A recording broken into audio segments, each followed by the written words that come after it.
Health Equity Seminar today, and we're delighted to have Jeff Niederdeppe.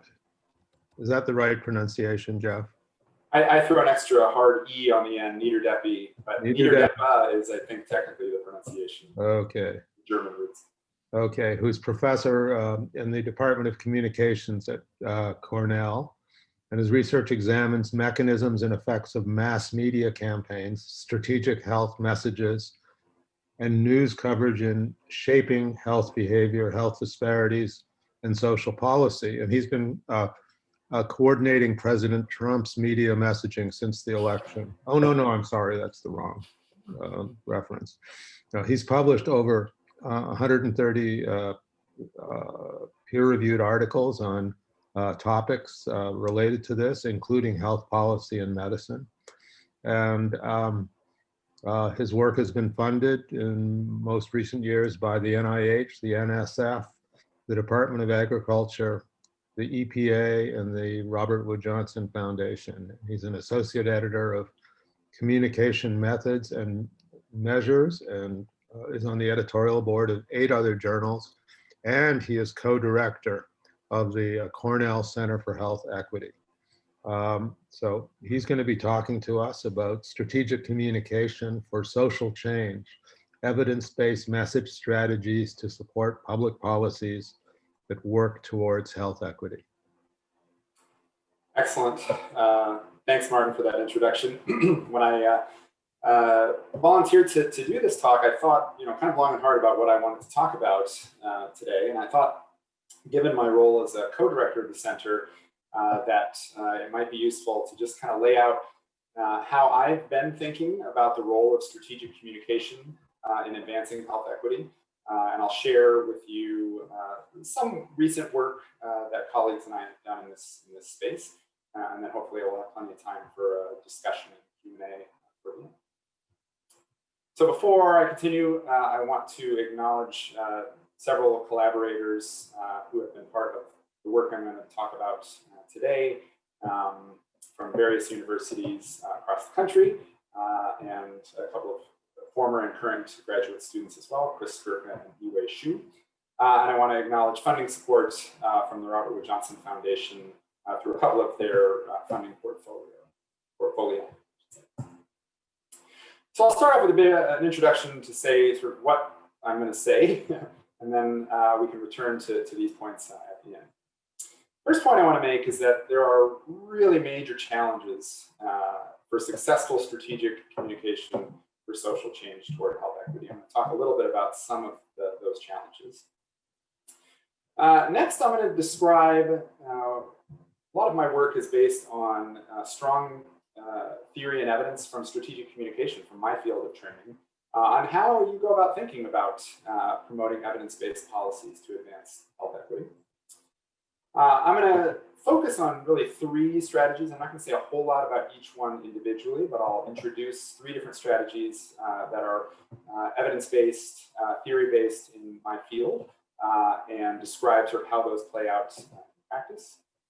But I also want to acknowledge that none of these strategies are a panacea, and it's really hard work to advance health equity, to advance policies that promote health equity, as you all, I'm sure, readily understand. So I don't want to suggest that strategic communication is a magic bullet here, but I do think that strategic communication, I'll say a little bit more about what I mean by that, can help advance broader efforts toward advancing health equity through movement toward equity-enhancing policies. So let me say a little bit about this first challenge. I come from a field of health communication, and I did a postdoc in population health. I've worked in public health for many years, and I think we can all recognize that field of public health, and certainly my field of health communication, I spent a whole lot of time thinking about how to promote individual behavior. But what we tend to see is that behavioral interventions typically don't do a great job of reducing inequities. And in fact, they often widen inequities because they don't change the underlying social conditions and policies that are driving those inequities to begin with. I don't think this is news to this group, but if you look at some of these broad estimates of drivers of health, I've seen Monica present before with a similar chart here. You see things like this, that maybe 30% of health is driven by health behaviors, maybe 20%. That might even be an overly sizable estimate of the proportion of sort of health that is driven by clinical care, and really saying that the largest contributor is the social and economic environment, but also the physical environment in which people reside. But I'm not even convinced that this tells quite the accurate story, because we know that both medical care and individual behaviors themselves are highly driven by social conditions and the policies that sort of incentivize and create those. So we know that living and working conditions shape access, quality of medical care, and personal behaviors. And we know that policies to promote healthier neighborhoods, schools, workplaces, environments can shape those living and working conditions.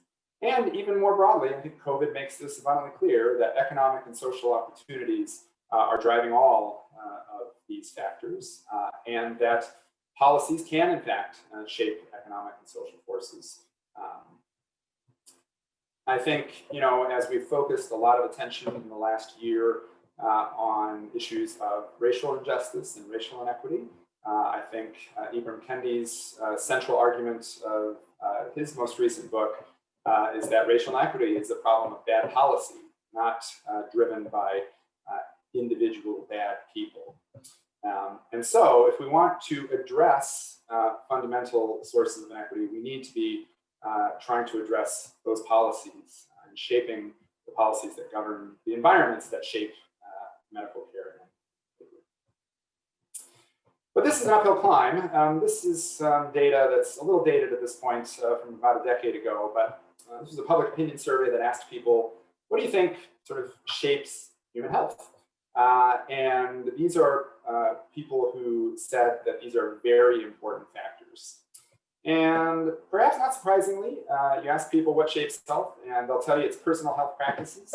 Almost 90% of them will tell you that. The next highest category tends to be factors related to the healthcare system, affordable healthcare, the access to health insurance. And of course, those factors matter. But there's much less public recognition of social factors like income, education, environment, and perhaps most frustratingly, race, ethnicity, racism, and other factors that shape racial injustice in this country. And so my guess is that this hasn't changed a whole lot in 10 years.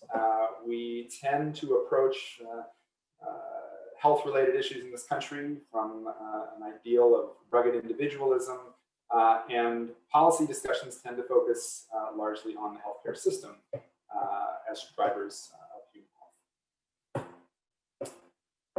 I'm going to raise a second challenge here that I think is also specific to the issue of health equity, and that is that there is non-trivial opposition to the very concept of equity as an aspiration or a value, at least on the surface among many people living in this country.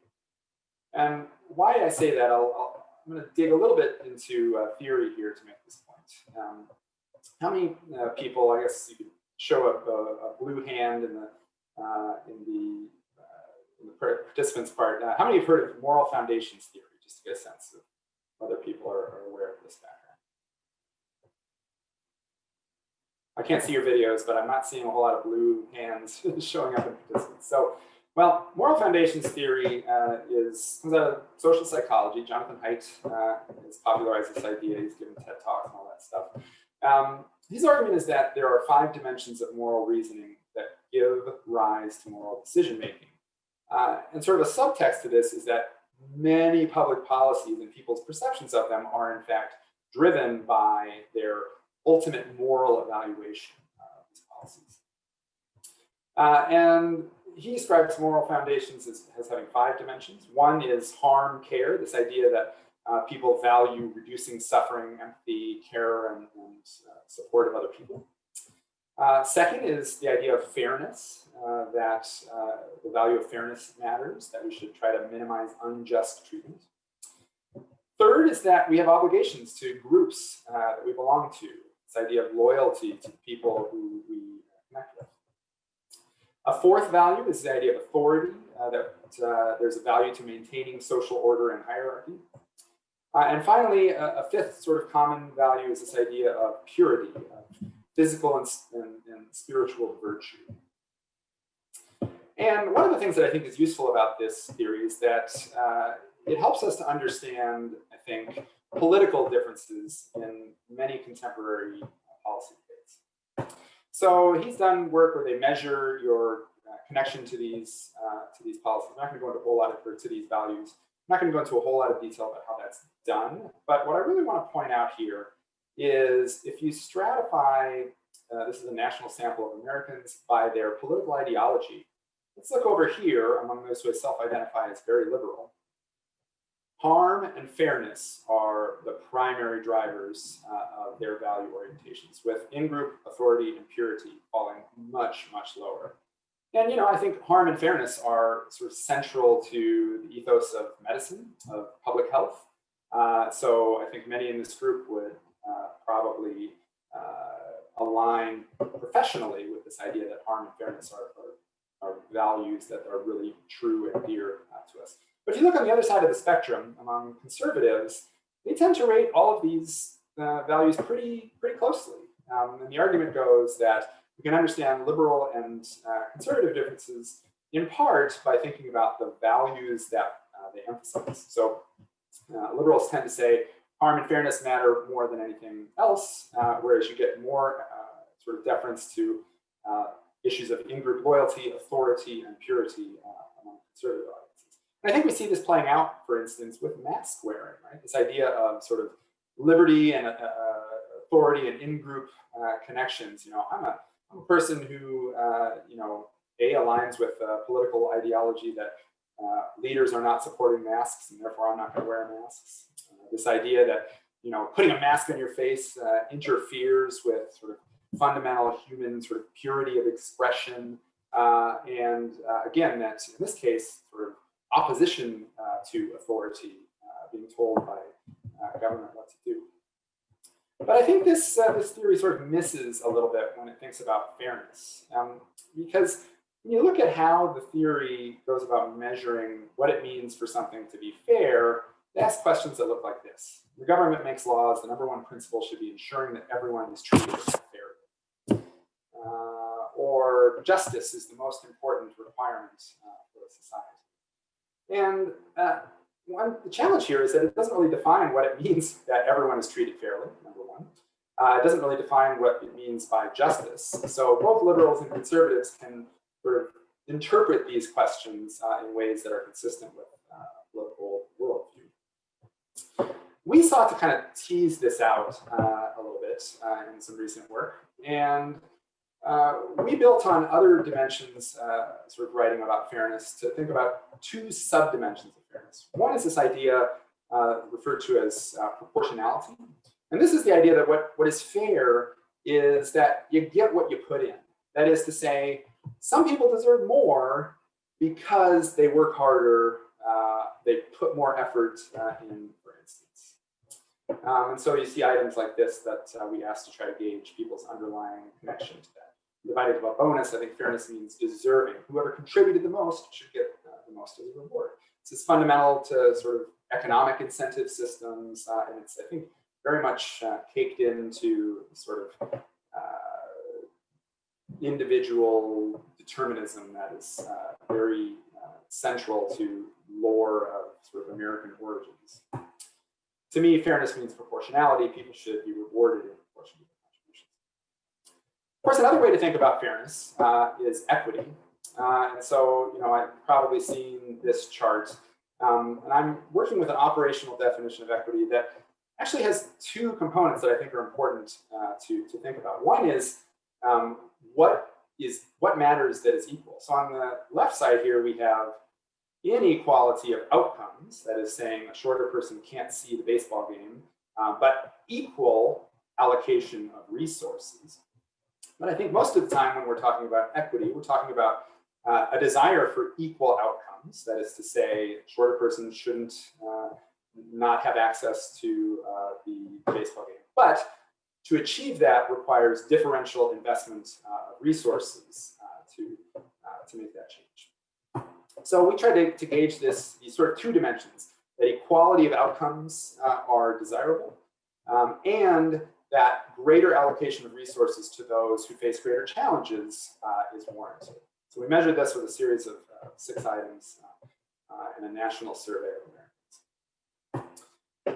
What I want to point out here is what we found. So we have here a similar chart to the one that Jonathan Haidt had shared, but we layer onto it these values of proportionality, that you get what you deserve, and you should get what you deserve, and fairness is sort of getting what you put in. And that emerged as the sort of top value among politically conservative-oriented audience, people who identify as extremely conservative. But I also want to point out that it's really strong among political liberals, too. This is a scale that runs from 0 to 5, so it's above the midpoint there in terms of people agreeing with it. It's higher than these ideas of authority, loyalty, and purity, and it's not that far off from these values of care and harm, which are so central, I think, to kind of a liberal orientation toward health and justice. The other thing I want to point out here is that equity was by far the lowest value among political conservatives. And that applies not just to the extreme conservatives, but to slightly conservative, and extremely conservative. So the point I want to make here is that the idea of what is fair, for many Americans, even liberals, equity and proportionality are pretty similar, involves this idea of getting what you put in. And for a conservative audience, that is a much more resonant idea of fairness than is equality of outcomes and differential investment of resources to achieve those outcomes. So with this as a backdrop, I'm a co-director for the Center for Health Equity. I believe in health equity. I believe in equality of outcomes being important. And I actually think more people do deep down than maybe sort of apparent from this slide. I'll tell you why I say that in a bit. But as a jumping off point here, given these challenges in communicating about health equity, I focus a lot of my work on trying to understand what we can learn from theory and research on strategic communication to change public opinion, to change policymaker opinion, and to ultimately promote evidence-based policies that would advance health equity. So I want to say a little bit here about what I mean by strategic.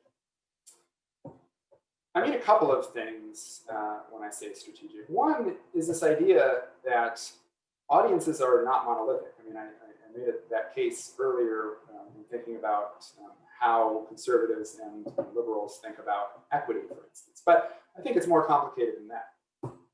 If we want to sort of work backward and say that if we really want to achieve health equity in the United States, we need to create healthy economic, social, build social, sorry, I said social twice, and marketing environments that promote health and promote equity. Well, we need to create policies and implement them that create healthy environments and that provide opportunities for populations who have disproportionate burden to achieve health and well-being. But how do you change policy? It's not like you pull a lever. It always drives me nuts when I hear people talk about policy levers. It's that simple. You just pull something and magically it changes, right? Policy change is a complex process. It involves many, many actors. And I think we can think about at least sort of 4 categories of actors, although there are many more. On the one hand, you might think about the general public, voters who vote for politicians who in many states vote directly on policies, direct democracy states. But even within the public, I think you can think about a couple of different audiences. First, you might want to focus on persuading or changing people's minds, that is, moving the opposition to share your point of view. But another strategy might be, and related, to mobilize support. So we see this every 4 years in an election, right? voter turnout, mobilize support, move the independents. That's the sort of persuasion, change mindset. But again, also, I think we want to think about policymakers themselves as a direct audience for strategic communication. And again, we can think about policymakers who might be inclined to opposition and think about persuading them or making deals as a sort of representative democracy is in many ways based on negotiation and deal making, transactional exchange. Or again, sort of activating policymakers who might be inclined toward positive support to take action, to introduce a bill, to really push it through, to make the case for it. Now, of course, these are not independent groups either. Public can shape policymakers. Policymakers can set the agenda for the public. So I don't want to suggest that these are wholly independent, but I do think that thinking about different types of audiences is central to strategic efforts to promote policies to create healthy and health equity creating environments. The other thing I'll say here briefly is what else it means to be strategic is to consult theory and evidence. So I'm often, let's say, frustrated when I see a whole lot of effort being put into, say, the science of developing vaccines, very important for COVID, and almost no scientific resources being put into the strategy to promote them and to persuade people to take them up and to persuade policymakers to create incentives for people to access them. So here I just want to make the case that there is a entire field focused on these issues, on these strategies. It's the field in which I work, in which I see my own work as trying to both build theory and develop evidence. So I want to introduce sort of 3 communication strategies here that have been central to how I've been thinking about this work in recent years. One is this idea of value framing. And I think the term framing has been around for a while. It's been made popular by George Lakoff and others, very popular books. But the basic idea is when you frame a message, you choose to emphasize something while leaving other things out. We always have to do that when we communicate a message. You can kind of see that illustrated here, the word message. You can emphasize the me, you can emphasize the mess, you can emphasize the age, for instance. And the value framing part here that I think is really central in light of the argument I made before about how different political actors think about really what it means to create policies that are fair and just, is one of the challenges and opportunities for strategic communication is to describe issues in ways that connect it to fundamental held values. So again, this idea of proportionality, this idea that you get what you deserve, people use that as a starting point for many evaluations of sort of deservingness and whether a policy is a good thing or not. So we always start with the proportion, with this idea that people are bringing this to the fore, that this idea of you work hard, you succeed is at people's top of their mind. So we try to complicate that and say, yeah, okay, hard work is valuable. I think we would all agree with that, but you can't achieve equal outcomes if you have more barriers to that hard work because you say are a person of color, or because you say grew up in a neighborhood that doesn't have adequate resources for schools, or safe spaces for physical activity, or safe spaces, period, due to issues of poverty and crime and other kinds of things. We might also think about connecting to this value of loyalty. These people are important to you, so do this, wear a mask, for instance, for your family, do it for your community, do it for your country, for instance, is another sort of line of messaging that we have found some success in the context of childhood obesity, for instance. I'd be happy to say more about that later, but it's not the focus. Finally, we tend to, in framing issues consistent with values, avoid words. And in this case, I might make the case that using the actual term equal is very likely from lots of research to invite partisan reasoning. And so finding different ways to convey the fundamental message of equity without sort of priming this kind of overt reactance that you often see when you talk about equality among political rights. It's not to say we shouldn't emphasize equity, but I think being strategic about how we do it and framing messages in ways that minimize the risk of polarizing or creating reactance is something that I've thought a lot about. A second strategy that I always love to share with medical audiences is this idea of inoculation. And this is a theory that's been kicking around in sort of social psychology and communication literature for a long time. And it's based on a medical analogy. The idea is that you create a message that has two components. Much like a vaccine or a medical inoculation often delivers a weakened dose of a virus, teaches the body how to respond to it so that the body is ready to respond to it when it's hit with the real thing in the future. Inoculation uses this metaphor from a messaging perspective. It says, first, we're going to forewarn people, hey, these guys are going to try to persuade you. People don't like to be persuaded. Here's why they're not credible. That's called forewarning. And then preempting those, saying, well, here's what they're going to tell you, and here's why those arguments are wrong. And you do this by using sort of kind of weakened versions of those arguments, paraphrasing, for instance. And there's some evidence, quite a bit of evidence, meta-analytic and beyond, that this inoculation strategy can invite people to sort of have their defenses up when they are later hit with an opposing message, trying to persuade them, for instance, to not wear a mask. And finally, I spent a lot of time over the last 10 to 15 years really working on thinking about how we tell stories to promote social change. You know, I think, once again, this idea of individual determinism really shapes the stories that we tell. I mean, it's no surprise that, you know, Hollywood is dominated by superheroes, exceptional people who overcome all odds through sheer force of will, determination, and exceptionalism. But I want to try to tell a different kind of story. That's a story that shows how compelling characters that people empathize with, that people identify with, benefit from policies, how those policies help them to overcome obstacles that are not able to be overcome, no matter how hard they try. We've done a lot of work in this space and have found that you know, some things seem to really matter. One is actually documenting how the policy helps people. Second is to sort of scale up to be sure to sort of make the case that this is not an exceptional case. This character is like many other people, and that this policy can benefit many people. Oops.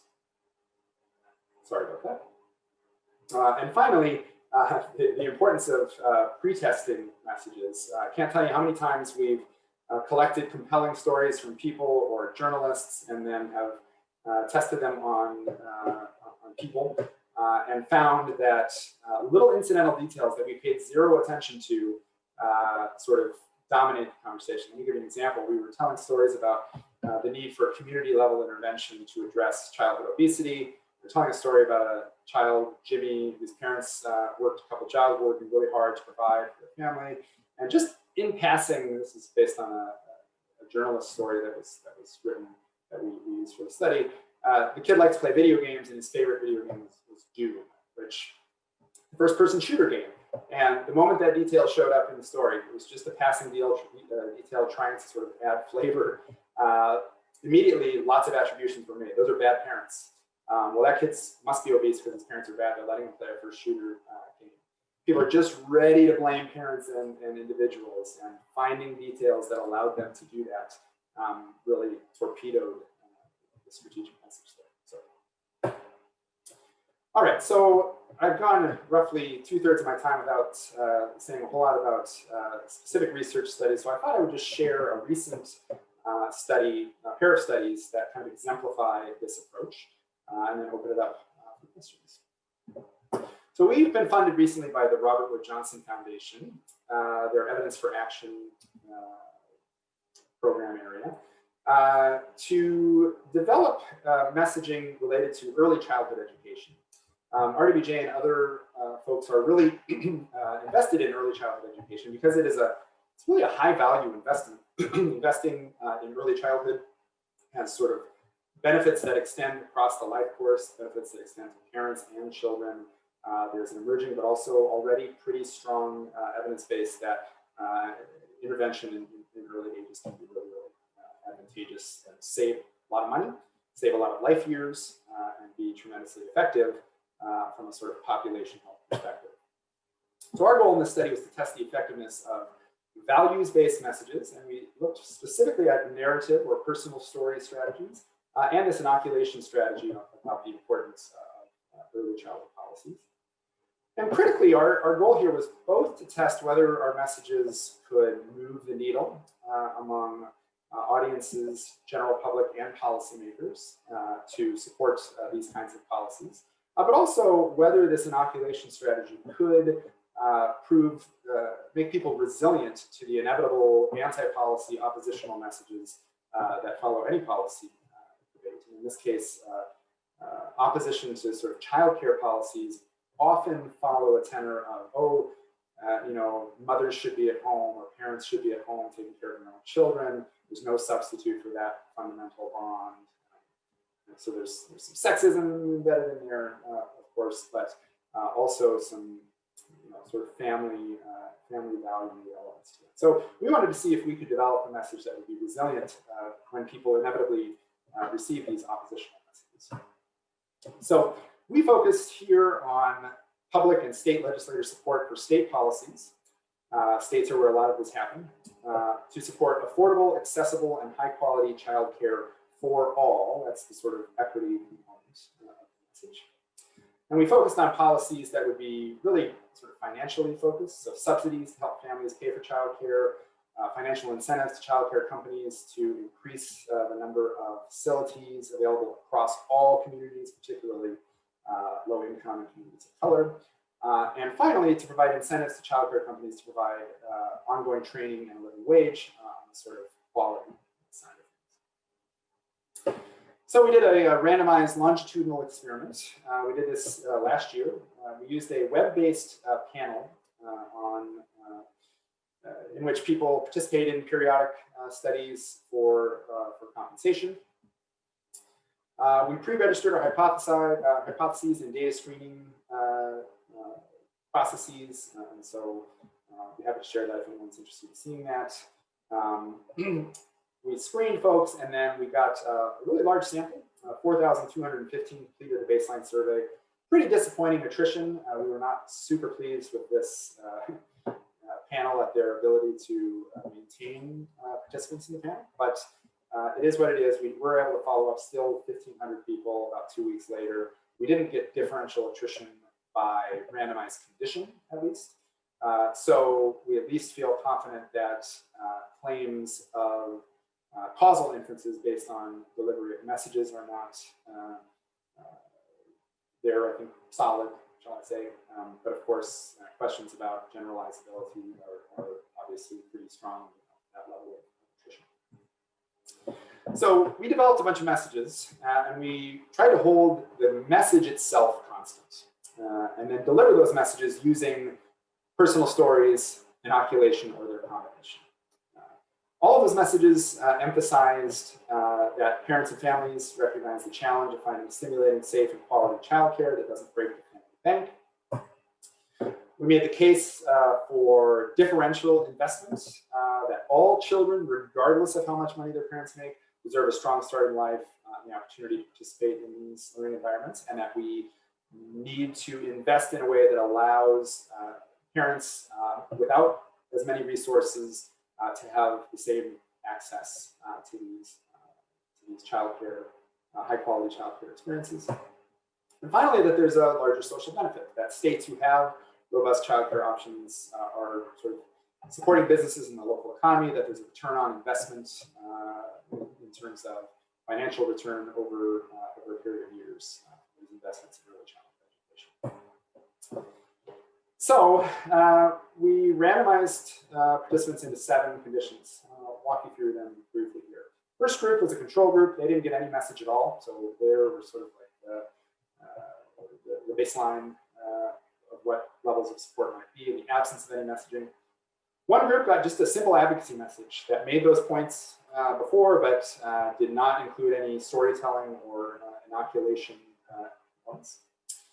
One group got the narrative version. So they made the exact same arguments, often using the same language, but told a story about Alicia and Jason, who were struggling to find high quality, affordable childcare in their situation, and how state investment would help them to be able to achieve that.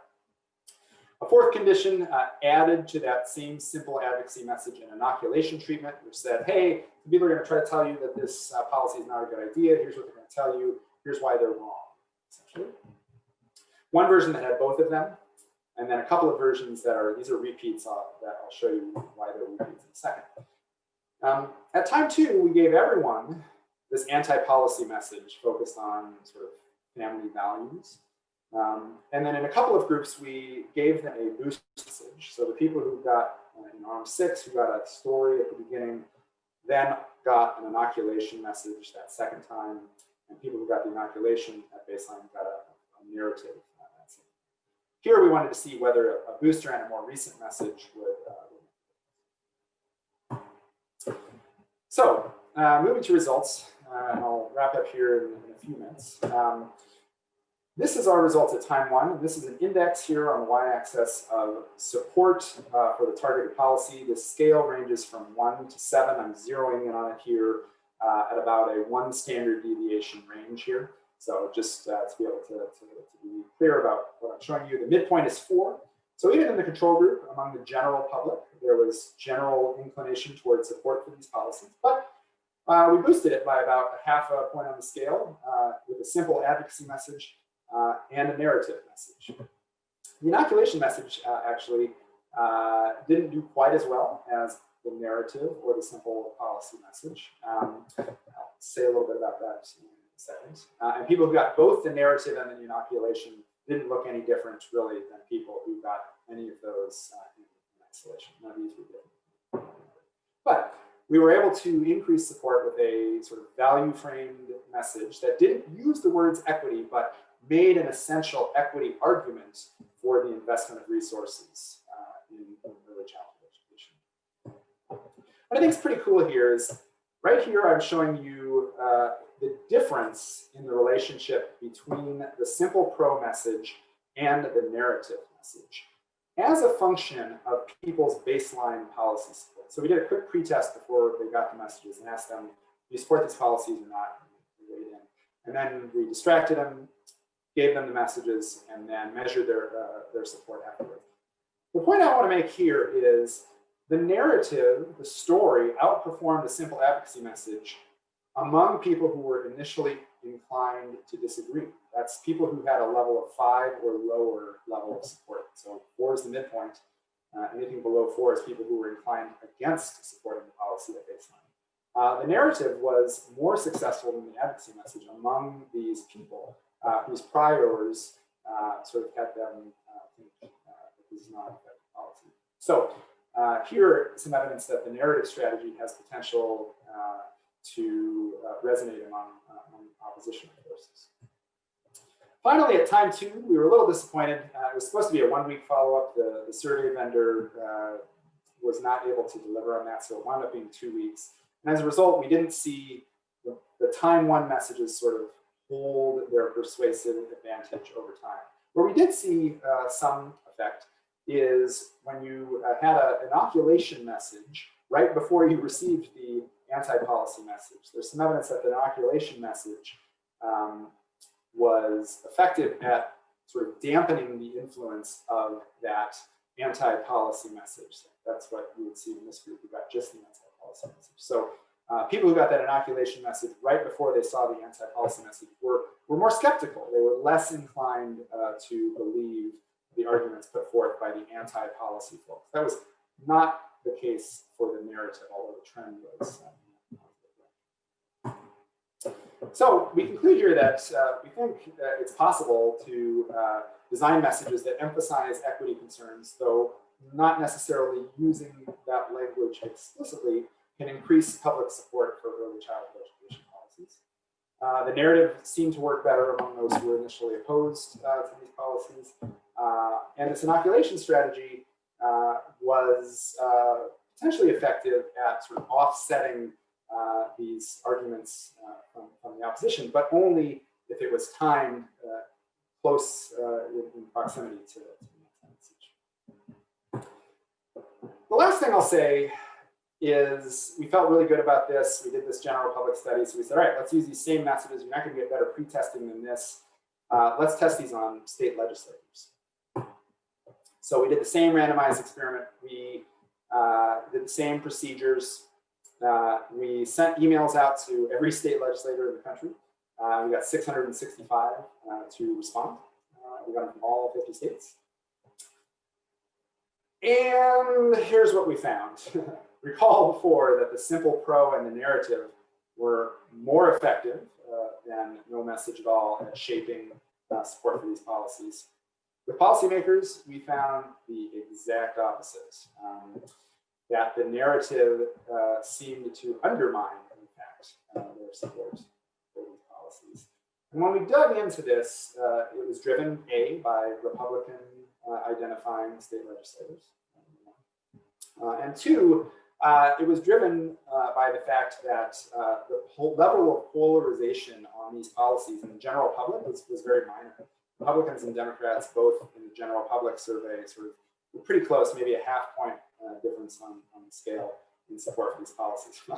Among state legislators, there was a 3.5-point difference. That is essentially the Democrats all supported them, sort of at the max level, and the Republicans sort of didn't support them. They were inclined toward disagreement. And this narrative measure sort of further pushed them in opposition. This difference here is only marginally different, but between the narrative and the control. When you look at just Republicans, it becomes significant. And here again, when we look at who's driving this, opposite of our general public findings, this backfiring of the narrative is being driven by people who were opposed to the policy to begin with. It sort of doubled down on opposition. We have some theories about what's going on, but I think the most likely one is that a lot of people in the general public haven't sort of thought about this issue in polarized terms. There are childcare and early childhood education policies being bandied about in pretty much every state in the United States right now, and those debates have become politically polarized. And as a result, messaging becomes interpreted through those polarized lenses when people have had the opportunity to think about them in partisan terms. I'll conclude by saying we're doing a lot of work in this space. Right now we're doing a scoping review on communication strategy surrounding policies that are specifically focused on racial equity and anti-racist policy. And so we're working on that and should have some sort of guidelines and recommendations early in 2021 to support those actors who are working toward advancing anti-racist policy in a variety of contexts. I guess I'll say that most of this work happened pre-COVID, and so a lot has happened in the last year, which raises questions of whether there are opportunities to make the case for social safety net policies, for racial anti-racist policies that reduce racial and socioeconomic inequity. So that remains an open question, whether there's a potential window of opportunity that may follow the current moment that we're in. And finally, one of the things that I think continues to be important is identifying credible messaging sources in this highly polarized and fragmented environment. I think the fact that the study came from Cornell University in studying policymakers may have made a bigger difference, for instance, to policymakers than to general public. So that remains just a hypothesis. All right, I will stop now. And we have about 15 minutes for questions. Thank you very much for your time and attention. And I look forward to hearing your thoughts. Well, thank you very much. A really provocative talk. When you were talking about the use of narrative, I was thinking of the great communicator Ronald Reagan and the way in which he used narrative to bring people over, I guess, to his point of view, or to turn people against the welfare queen and such. Um, to what extent do you think, I mean, in terms of health equity, uh, people seem pretty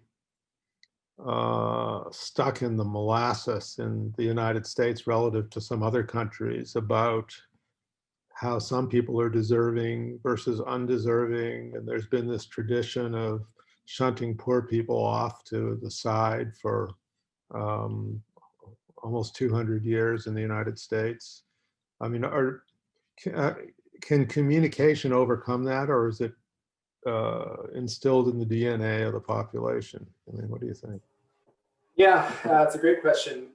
I think, I mean, can communication alone overcome that? Maybe not. Can communication help to complicate that narrative? I think the answer is yes. Let me give you an example. If you ask someone in a survey, in a focus group, what makes a person healthy, they'll tell you diet, exercise, smoking, individual, laziness, people that don't work hard, right? If you ask them what makes a community healthy, all of a sudden they start raising up their level to, oh, well, you need parks, you need, low levels of crime, you need economic prosperity, right? So I think, we're really good at telling individual stories.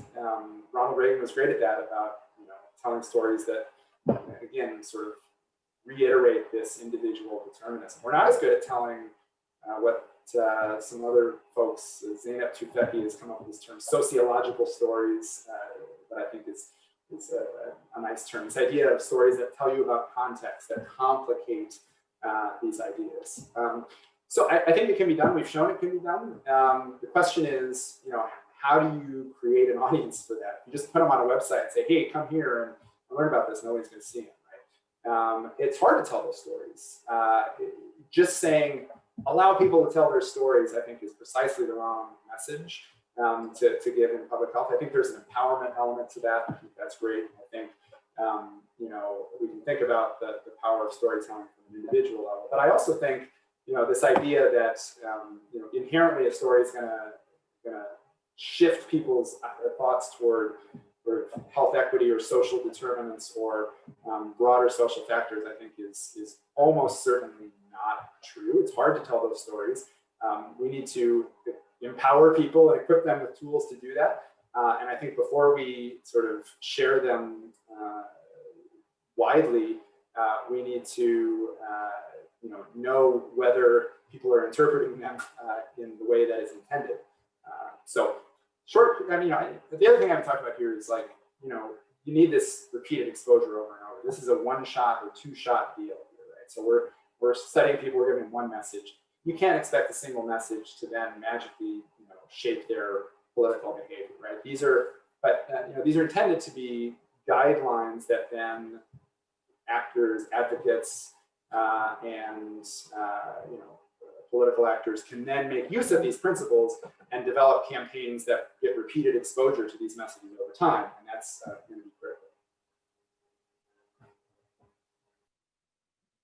critical. Thank you very much, Jeff. This is a really great talk. And I was interested in your point about framing, and you only talked about moral framing, and you didn't talk about other kinds of frames. For example, in the early care and education area, I've spent the last 20 years working on economic development frames for why we might invest in early care and education. And those had great policy resonance, especially with Republicans and more conservative groups. There's a recent article out by Eve Chiapello and Lisa Knoll on the welfare conventions framework. And I think you might find this useful because, and they look at not just the moral or the political frame, but also then the tools that get used. The chart in their table is, I found it very, very influential in my work. But I just wanted to ask, have you thought about using an economic development frame? Because we also found in the presentation we made to this group back in July that we were seeing actually a little bit of a silver lining if you used that frame. in terms of state policy responses in COVID, for example? Yeah, thanks for that, Mildred. So first, please send me that paper. I'd love to take a look at it. I'm not familiar with it. Yeah, so certainly we're dealing with sort of one little slice here. Framing is a very broad concept. I mean, the idea that framing means you emphasize some pieces, some aspects of an issue and ignore others, I think that's communication. So, you can frame messages in terms of whether they emphasize gains and losses. You can frame messages in terms of whether they emphasize economics versus social benefit, right? So there's lots there, and this is only one tiny little piece. So that point is well taken. What was I going to say? I guess I'll stop there. Just and suggest yes. I don't want to suggest that this is the only way to convey. Oh, I remember what I was going to say. One of the reasons we chose the value frame is because we have this is a community partnered project. We had an advisory panel of early childhood advocates. We had a couple of journalists, and so we sort of talked to them about how they're messaging.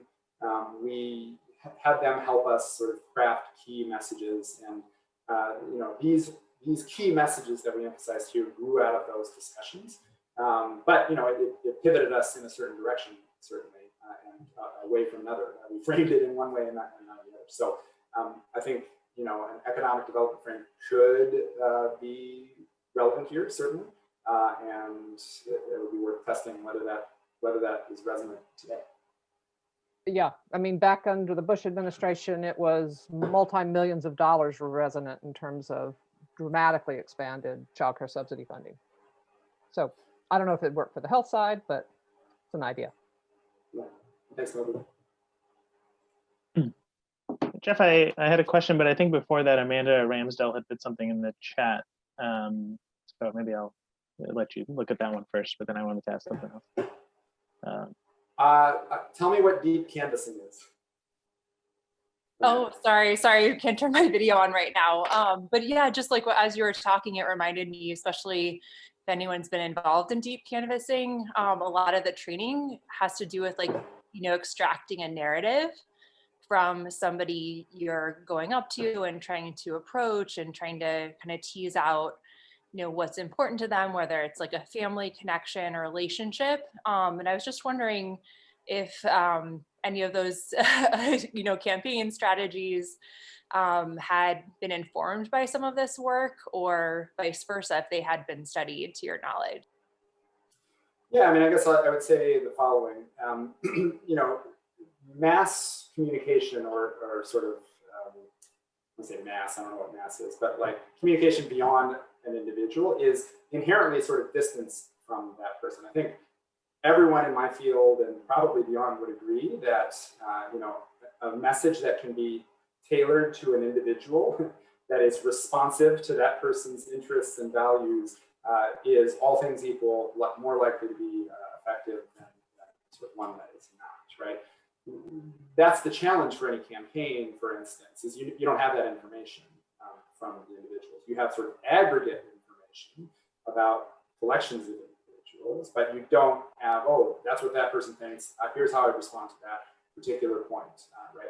So I think there's a degree of abstraction that is necessary for sort of campaigns that are not able to achieve that level of personal responsiveness. That said, I mean, I also think this idea of storytelling has been, advocacy groups are just like all about it. We need to tell stories, we need to tell stories, we need to tell stories. And while I think there's potential benefit there, I think it's really hard and not obvious in many ways how to tell a compelling story for social change. And I guess that's my caution, that in all the work that we've done over the last 10 or 15 years, just telling a story and then magically policy change happens is not likely, right? The way we tell stories, who's telling them, how they deliver them, how they're framed, all of this stuff matters a lot. And so I guess my inclination is to sort of complicate that sort of argument a little bit, to say, yeah, storytelling can be good, but we need to think really critically and strategically about how we do it, who the audiences are for it, if the goal is sort of broadening coalition of support for a topic. That is to say, storytelling can be really helpful in mobilizing a group who's already sort of inclined toward an issue. So that's part of the issue about who's the audience that I think is important. Jeff, just quickly to follow up on that, what Amanda said, isn't that what Google and Facebook do? They tailor the message to you. And so maybe if we're going to rethink how we send out health information, it should be thinking about tailoring it in some specific way based on what we really do know about those people. I would say, that's what they try to do. Let's put it that way. I'm not saying it's successful or the right thing to do, but yeah, I think they try to do that, and they use behavior, past behavior, and clicks and all that stuff. They have a lot of information about individuals about that. Whether that leads to inherently more persuasive messages, I'm not necessarily convinced about that. I think the lore about, the Trump using in 2016 Facebook ads to, manipulate people, I think that's dramatically overstated personally. But your larger point, I know you're not making that point either, but I think your larger point that, that is what they're trying to do. And I think if you find the right points, the right sort of inputs for that, that can be a successful strategy. The question is, what's the right information that would inform your design of a strategic message? Is it what you bought on Amazon? Is it what you searched in Google? That's a complicated question. maybe it's what they responded to before, Yeah, they get data in terms of response on did they click on it? Did they like it? Did they send it and share it with another person? I would also question whether that's necessarily the same as, voting for a policy, for instance. But, right. But your point is well taken. We have time for one more? Oh yeah, thanks, Martin. Jeff, I just wonder, because you mentioned really early on all this investment in the generating the information about the COVID vaccine, the science, so to speak, and not so much investment in the communication aspect. And I guess, you've posed to me, and this opened my eyes a little bit, that the degree to which there's a theory and a science to this that, as a healthcare provider, maybe I'm not so aware of as much. I guess who should be doing this? Who are the right health communicators? Obviously, we leave it to public institutions that may or not be invested in doing it, and then people like me for whom it's like a side gig on top of taking care of patients and generating science. Is there a better system to be able to inform our communication with some of this best practices? The answer is yes, but it depends, and it's a moving target, I guess I would say, right?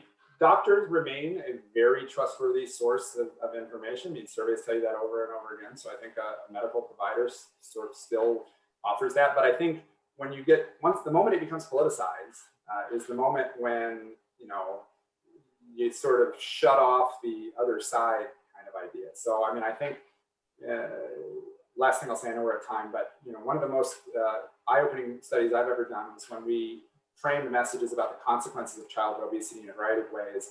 And the one way that resonated with conservatives was when former military generals talked about the issue in terms of reducing national security.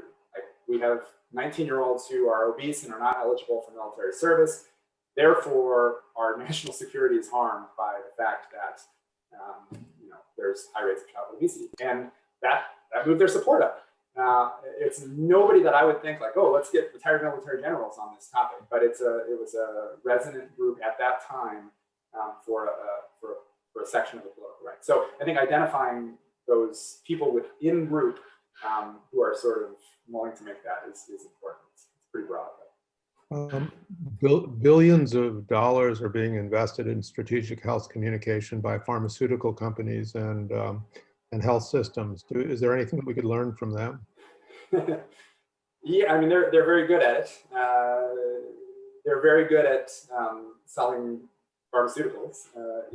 They're not so good at talking about non-pharmaceutical alternatives or complements, for instance, right? So I think market forces. Here's a case where market forces do align, right? They have an interest in massive distribution of vaccines. They have a financial incentive to do that, and there's a public health goal. So I think finding cases where they align is really useful. I'm sure they're investing a lot of money into this that nobody will ever hear about, the message testing, because they want to keep it close to their chest. But yeah, I mean, I think there are cases where those goals align really well. And I think there are cases where pharmaceutical goals and public health goals don't align really well. Opioids, statins, maybe, depending on your point of view on them. Well, I think, we only had this hour, but we could obviously go on for another hour. This is really a wonderful talk. And I know it resonated with the audience on both campuses. So thank you very, very much for a very stimulating presentation. Well, thank you, Martin.